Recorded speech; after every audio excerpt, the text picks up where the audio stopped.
तुहा साऱ्या जो मेरी राम राम। हमें भारतीय जनता पार्टी का हमें मालूम है कि हम सरकार रिपीट करने जा रहे हैं। इसमें कोई शंका शुबा वाली कोई बात नहीं।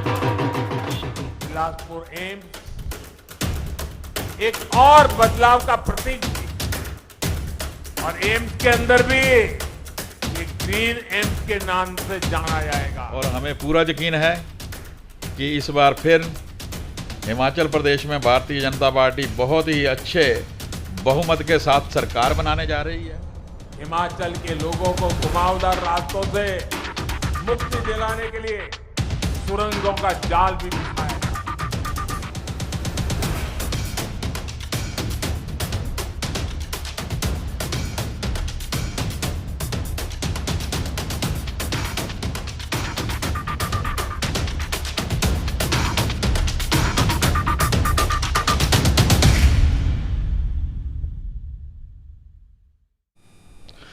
शाइनिंग स्टार मीडिया देखने वाले सभी देशवासियों को पंकज शर्मा का प्यार भरा नमस्कार।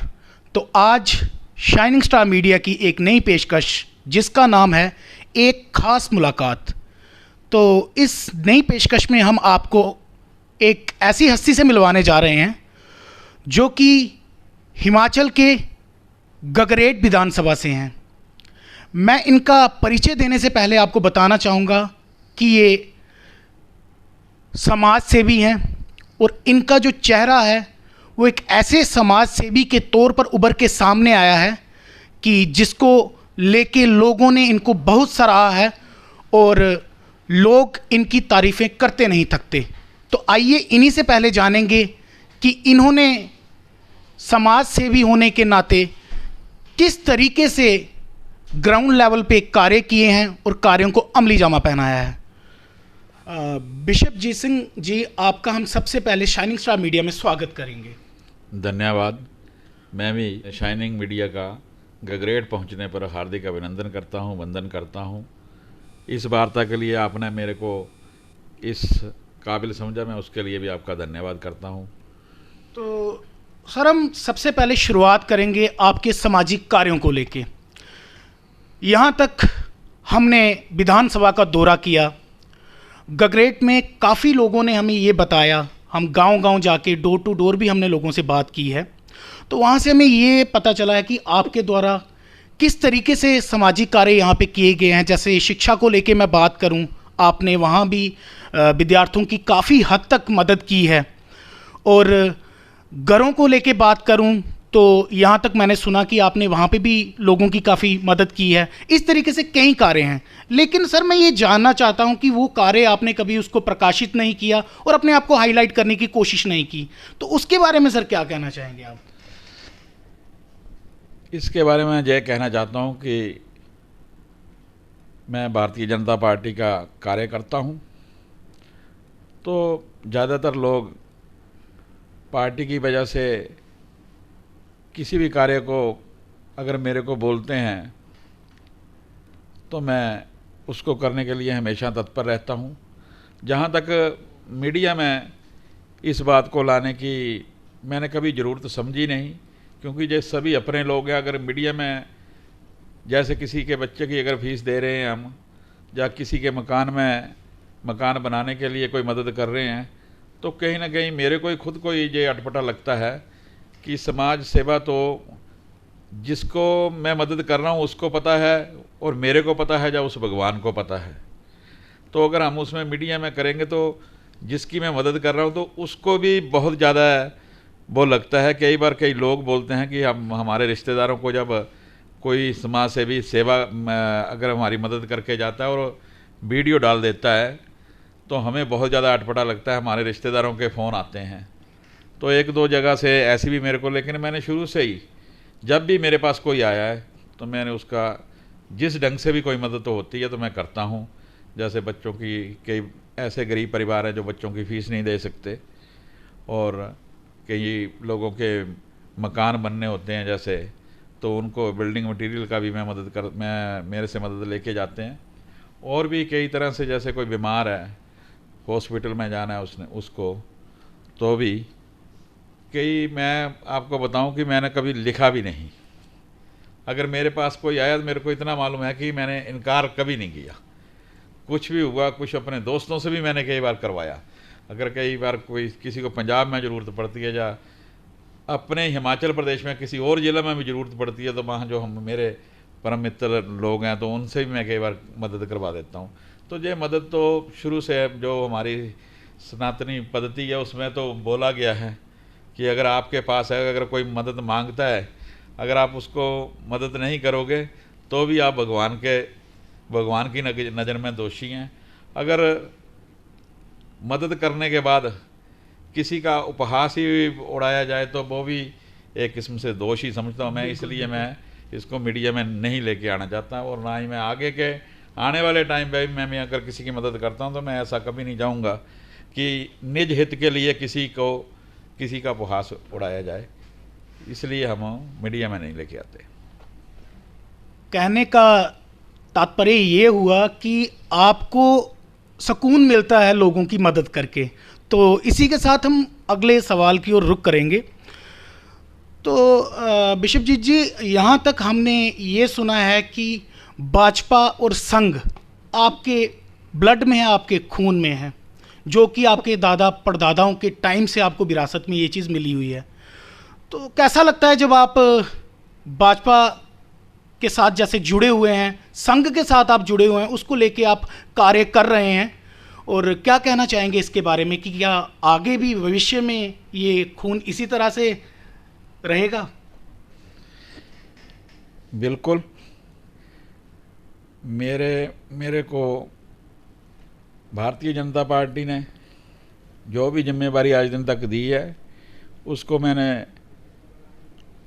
अपना पूरा योगदान के साथ और दिन रात मेहनत करके उस कार्य को पूरा किया है। ये लोग सभी जानते हैं पार्टी के प्रति और संगठन के प्रति हमारे परिवार की और हमारी निष्ठा जैसी है, ये हमेशा ऐसी बनी रहेगी। हमारे घर से मैं तो एक दो लफ्ज़ों में अगर बात बोलूं तो संगठन की सेवा करना हमारा एक दिनचर्या का एक काम है।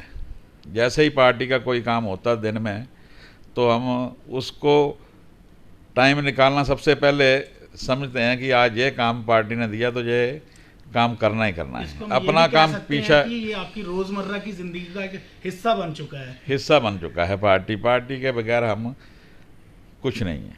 पार्टी का कार्य, अगर पार्टी है तो हम हैं। ऐसे ही संगठन का शुरू से हमारे बुजुर्गों ने भी हमें यही सिखाया कि जहाँ पार्टी के लिए जहाँ खड़े होगे फिर वहाँ खड़े। प्रदेश सरकार ने, माननीय मुख्यमंत्री जी ने हर क्षेत्र में सराहनीय काम किए हैं। अगर हम उनके ऊपर विस्तार से चर्चा करें तो 2 से 4 दिन का समय चाहिए, लेकिन जो ज़्यादा स्कीमें चर्चा में रही, जैसे चूल्हा वितरण का कार्य था, हर घर नल का कार्य था जो जल शक्ति विभाग की तरफ से, ऐसे ही जैसे HRTC इसमें महिलाओं के लिए आधा किराया माफ़ किया जो माननीय मुख्यमंत्री जी ने। ऐसे कई कार्य हैं जो पूरे प्रदेश में माननीय मुख्यमंत्री श्री जयराम जी की सरकार ने किए हैं। सर, विकास कार्यों की तो बात हुई, आपके समाज सेवा के भी हमने चर्चे सुने, जैसे कि गगरेट विधानसभा का हमने दौरा किया। उस दौरान हमें ये भी पता चला कि लोग आपको, जैसे यहाँ पे चुनावी बिगुल बच चुका है और चुनाव सर पे हैं, और चुनावों को लेके भी लोग आपको जो हैं एक विधायक के तौर पे देखना पसंद कर रहे हैं, और लोगों की चाह है कि इस बार आपको मौका मिले अपनी सेवा प्रदान करने का। इसी से मैं आपसे ये पूछना चाहूँगा कि अगर आपको मौका मिलता है, अगर आपको पार्टी टिकट देती है, तो क्या आपका जज्बा इसी तरह से फ्यूचर में बरकरार रहेगा कि क्या उसमें कमी देखने को मिलेगी? जहाँ तक चुनावों की बात है तो मैं आपके माध्यम से ये कहना चाहता हूँ कि चुनाव जब भी होता है तो भारतीय जनता पार्टी का जो भी प्रत्याशी हो वो आला कमान और संगठन ही तय करता है। मांग तो हर कोई कर सकता है, लेकिन किसको क्या जिम्मेवारी देनी है ये आज से पहले भी और आगे भी संगठन ही तय करता है। जहाँ तक जनता की बात है तो गगरेट की जनता बहुत प्रबुद्ध जनता है और भारतीय जनता पार्टी के कार्यकर्ता भी बहुत ज़्यादा जुनून में रहते हैं पार्टी के प्रति। तो जो भी फैसला संगठन करेगा या जिसको भी कमल का फूल देगा, हम सभी कार्यकर्ता और सभी लोग एकजुट होकर भारतीय जनता पार्टी की जीत जहां से सुनिश्चित करने के लिए वचनबद्ध हैं, प्रतिबद्ध है। इसी के साथ जैसा कि हर चुनाव में हम एक साथ चलते हैं और माननीय प्रधानमंत्री जी का जो नारा है सबका साथ, सबका विकास और सबका विश्वास, इसी नारे के साथ हम चुनाव में जाएंगे और मेरे को पूरा यकीन है कि यहाँ से गगरेट से भारतीय जनता पार्टी की जीत होगी। बिशपजीत जी, अगर हम विपक्ष की बात करें, जैसे आम आदमी पार्टी हो गई, कांग्रेस हो गई, इसको लेके आप इन चुनावों में क्या कहना चाहेंगे? जहाँ तक कांग्रेस की बात है तो प्रदेश में आपको मालूम ही है कि कांग्रेस के पास अभी तक अपना ही नेतृत्व तय नहीं है। और अगर गगरेट की बात करें तो चुनावों के बाद सब स्थिति आपके सामने ही होगी कि गगरेट में कांग्रेस कहाँ खड़ी हो रही है। रही बात आम आदमी पार्टी की, तो पंजाब का जो अभी आम आदमी पार्टी ने हाल किया है उसके मद्देनज़र हमारे लोग जितने भी गगरेट से जो रिश्तेदार हैं कंडी एरिया में, तो वो लोग अगर फ़ोन करते हैं तो यही बोलते हैं कि गलती से भी आपको वोट मत करना। हमारे कार्यकर्ता भी बताते हैं और हमारे लोग भी बताते हैं कि पंजाब से यही फ़ोन आते हैं। तो जैसा कि पिछले चुनावों में भी देखा आपने, जैसे 5 स्टेटों के चुनाव हुए तो उसमें चार में खाता ही नहीं खोल पाई आम आदमी पार्टी का। आपको मालूम है कि कई जगह सिक्योरिटियाँ जब्त भी हुई। तो हिमाचल में भी वही उत्तराखंड वाला इनका हाल होने वाला है। इससे ज़्यादा आप कुछ नहीं है। पिछले 5 सालों से जो स्थापित सरकार है भारतीय जनता पार्टी की, उसने जो वादे किए थे वो पूरे किए हैं और आगे भी जिन वादों के साथ वो चुनाव में पार्टी जाएगी उन वादों को पूरा करने के लिए पार्टी वचनबद्ध है। और हमें पूरा यकीन है कि इस बार फिर हिमाचल प्रदेश में भारतीय जनता पार्टी बहुत ही अच्छे बहुमत के साथ सरकार बनाने जा रही है। ये कुछ ही दिनों के बाद आपको पता चल जाएगा। जैसे ही चुनाव का बिगुल तो बज ही चुका है। जब से ही चुनाव होंगे रिजल्ट के साथ आप सभी को पता चल जाएगा। ये दोनों पार्टियां कहीं भी हिमाचल में स्टैंड नहीं कर रही। और कांग्रेस के लिए तो सभी लोग धीरे से बोल ही देते हैं कि इनका अभी लड़ाई नहीं तय तो ये करेंगे क्या। तो हमें भारतीय जनता पार्टी का हमें मालूम है कि हम सरकार रिपीट करने जा रहे हैं। इसमें कोई शंका शुबा वाली कोई बात नहीं है।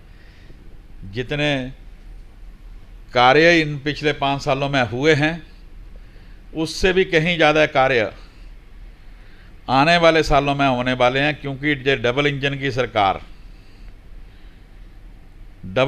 सरकार जिस ढंग से कार्य कर रही है वो आपको मालूम ही है। आपके सामने है हिमाचल ने जिन बुलंदियों के ऊपर आज हिमाचल और देश हमारा पहुंचा है वो भारतीय जनता पार्टी के नेतृत्व के योगदान के साथ।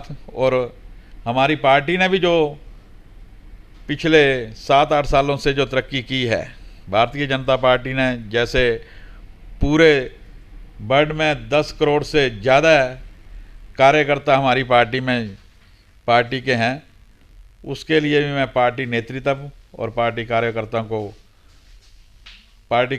का धन्यवाद करता हूं कि ये पार्टी एक जब बनी थी तो उस वक्त और आज जहाँ पर पार्टी खड़ी है वो अलग ही दृश्य है। आज अगर राजनीतिक तौर पर देखा जाए तो पार्टी आने वाले समय में भी वो बहुत ज़्यादा तरक्की की राहों पे चली हुई है। तो सर इसी के साथ हम ये बात करेंगे, भाजपा द्वारा हिमाचल प्रदेश में किस तरीके के विकास कार्यों को अमली जामा पहनाया गया है और वर्तमान काल में कैसे विकास कार्य यहाँ पे हुए हैं। इनमें जैसे हम रोजगार की भी बात करेंगे, उसको लेके आप क्या कहना चाहेंगे? जैसा कि केंद्रीय सरकार के, अगर हम केंद्र सरकार के विकास कार्यों की बात करें तो माननीय केंद्रीय मंत्री श्री अनुराग ठाकुर जी उनके प्रयासों से रेलवे का जो हमारे यहाँ पहले उन्ना में रेलवे स्टेशन होता था, उसके बाद ये चरूड़ू में आया, चरूड़ू के बाद अंब में आया, अब अंब के बाद दौलतपुर में रेलवे स्टेशन बना और दौलतपुर से आगे भी टेंडरिंग हो रही है, तलवाड़ा तक यही रेलवे लाइन आगे जाने वाली है। तो यहाँ से आज 3 से 4 ट्रेनें, जैसे हरिद्वार के लिए, जयपुर के लिए माननीय सांसद महोदय जो कैबिनेट मिनिस्टर हैं यहाँ से, हमारे बड़े भाई अनुराग जी, उनके प्रयासों से बल्क ड्रग पार्क का जो सेंट्रल गवर्नमेंट ने तोहफा दिया, एम्स का जो बिलासपुर में भारतीय हिमाचल के लिए बहुत बड़ा हॉस्पिटल जो बनने जा रहा है, जिसका काम शुरू हो चुका है, पीजीआई का जो हमारे खुद गृह जिला के लिए, उन्ना के लिए केंद्र सरकार ने जो किया है, और सबसे बड़ी बात जो गांव बंजाल में सेंट्रल स्कूल जो माननीय अनुराग भाई जी ने जहां के लिए सैंक्शन करवाया है, और उसका भी काम बहुत जल्दी क्लासें बैठने वाली हैं। तो आपने देखा कि ये हमारे साथ जुड़े हुए थे बिशपजीत जी, जो कि हिमाचल गगरेट से हैं। तो यहाँ पे चुनावी बिगुल जो बच चुका है उसको लेके भी काफ़ी जो बातें हैं हमने आपके समक्ष रखी, और इनके द्वारा किए गए सामाजिक कार्यों को भी हमने आपके समक्ष रखा है। तो इसी के साथ मैं आप सबसे इजाज़त चाहूँगा। पंकज शर्मा को दीजिए इजाज़त। जय हिंद, जय भारत।